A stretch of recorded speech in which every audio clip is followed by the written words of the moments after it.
Restore iPhone backup from Windows PC. How to? Step 1. Install or open iTunes. Download iTunes for Windows from the Microsoft Store or Apple website. Open iTunes on your PC.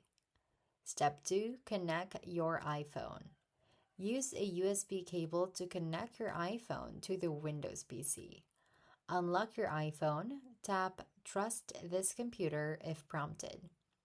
Step 3. Select your iPhone in iTunes. In iTunes, click the iPhone icon at the top left. You'll be taken to the Summaries page. Step 4. Restore from backup. Under the Backup section, click Restore Backup. Choose the backup you want and then click Restore.